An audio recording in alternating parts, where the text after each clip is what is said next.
What's up, everybody on the other side of your screen? It's Aftermath on the YouTubes here with Kevin and Jimmy and Cousin Junior.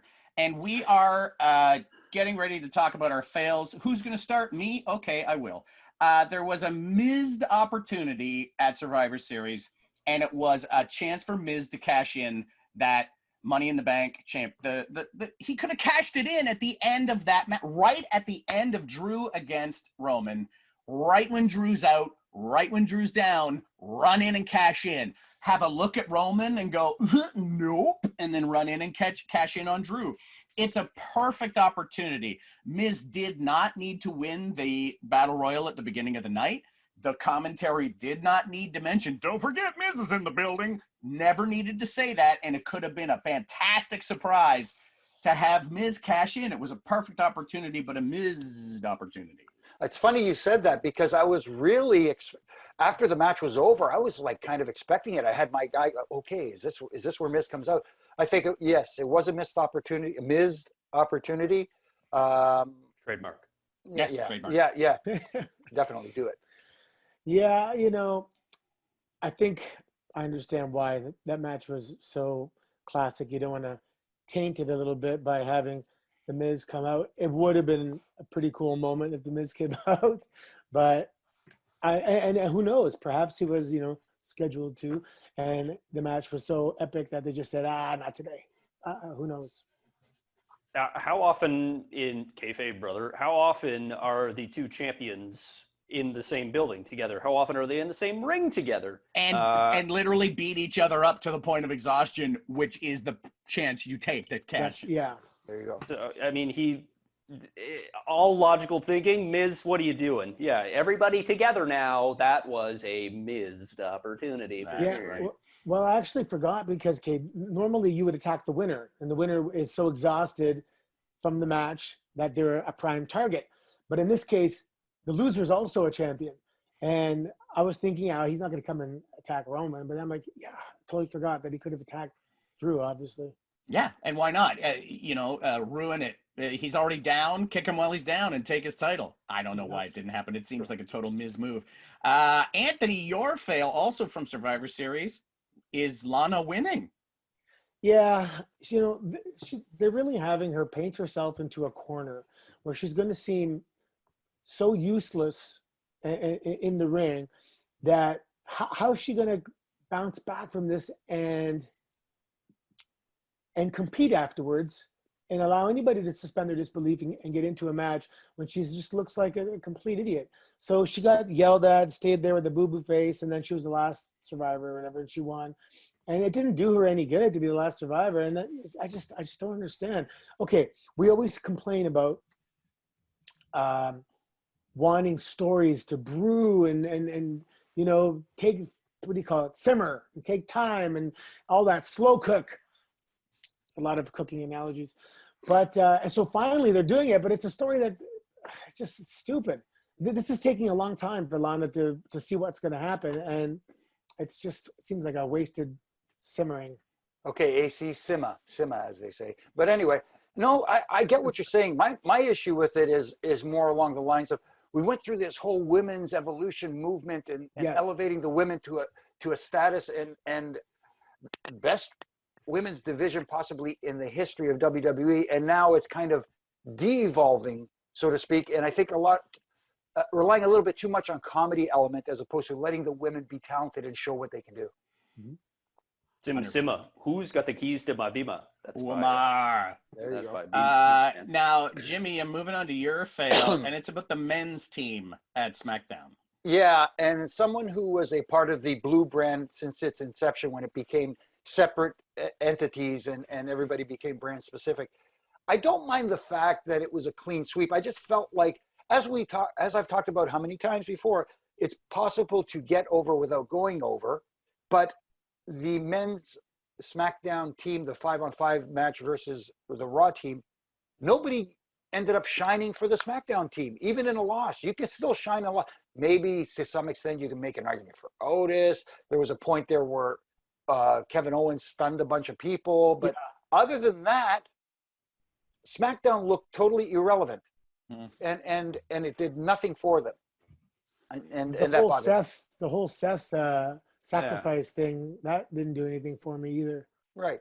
The It's only just like, logic I can see is if you're gonna have the men's team go forward on Raw and all of them won, and now all of them go, I need a championship shot, and that leads into that story. Perhaps there's a story on SmackDown on how none of you won and why are you here and how have you earned anything. For me, the only bright spot of the men's team was the smartest thing I've seen in a couple years was Kevin Owens stomping the bare feet of Matt Riddle. Why has no one done this yet? That's the smartest thing. They're unprotected. Kick the crap out of those feet. Tear the toes apart. Break his feet. The guy's useless. Kevin Owens, smart move on your part. Sorry your team didn't win. He's a very smart guy. good Canadian kid. Well, that's probably his upbringing, I assume, gives him that idea. It's a Poutine thing and in Quebec. bagels. He eats poutine and bagels. He's smart. At the same time, that's a lot of carbs, Anthony. Look at him. Poutine sandwich. Classic poutine on a bagel. Never forget. Great dinner. Kevin, your failed, we sort of talked about it in the wins, tag team wrestling, just in general. It's, yeah. So, okay. There are two incredible tag teams in WWE, the Street Profits and the New Day.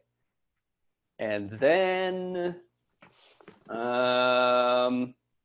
well, I'm not too sure after that really where anybody else is. I guess we have Dolph Ziggler and Robert Roode. They're on SmackDown. They're on SmackDown. I think they're a tag team. And then on Raw, we have the Hurt Business. Mm-hmm. And then we have... Yeah. I haven't really seen anybody. That's a bit of an issue. Even in the women's division, you have the women's tag team champions, and then you have Peyton Royce and Lacey Evans. But Mandy and Dana, who are injured. Like, I don't. And wasn't Peyton just in a tag team and one of the best tag teams that they've had, the Iconics, but they broke them up, and now she's in a worse tag team? Yeah. What is going? We've seen the examples of how good tag team wrestling can be in WWE with the New Day and the Street Profits. What a match! Incredible match. We all loved it. Yep. Give me more of that. Give me more traditional tag teams. Give me more Legion of Dooms. Give me more New Age Outlaws.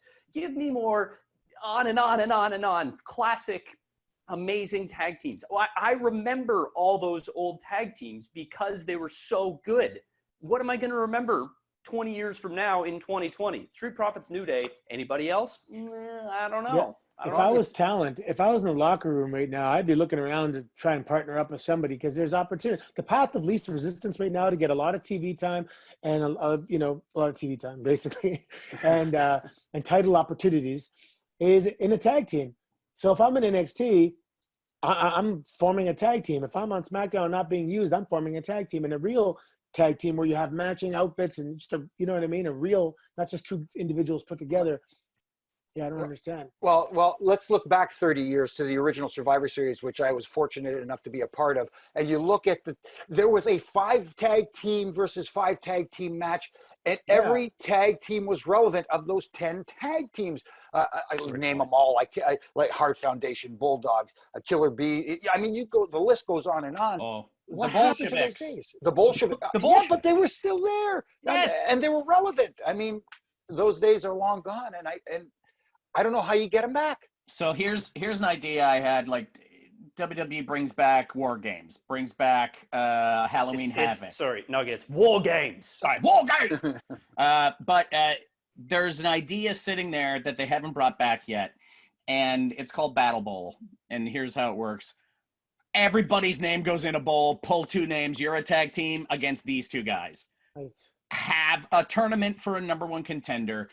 There are, at least on Raw, barring injuries and whatnot, Andrade, Angel Garza, Arturo Ruas, Dabo Cato, Elias, Eric, Gran Metalik, Humberto Carrillo, Jeff Hardy, John Morrison, Lindsay Dorado, all of Retribution, Ricochet, Riddick Moss, and Tucker are all not doing anything.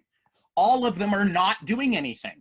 Put their names in a hat, draw some names, and let's have some tag teams. If I'm any one of those guys, I would turn and grab Dabo Cato and say, "You're my tag team partner. Let's go out there." I did it. Because then I wouldn't have to do anything. Safety first. Yeah. I just wouldn't include anybody from Retribution right now. Anyways, come on. Yeah, I did the exact same thing. I was in a bit of a, peaks and valleys. I was in the valley. Kozlov is a monster. I'm like, can I be with him? And then he beat up everybody and we won the tag team championships. He did all the work. You put a sock on your hand and you guys won. Killed him. Awesome. Guys, what are your fails for the week? Let us know on Twitter using the hashtag AskAftermath. Be sure to tag Jimmy Cordero so he can file and collate all of them in one spot. We're going to come back and talk about The Undertaker and the Mount Rushmore of pro wrestling. This is a big topic. Everybody loves Mount Rushmore when it comes Boys to are wrestling. fired up. We're fired up. We got a lot to say. Got a lot of stone faces to talk about. Come on back and check it out right here on the YouTubes.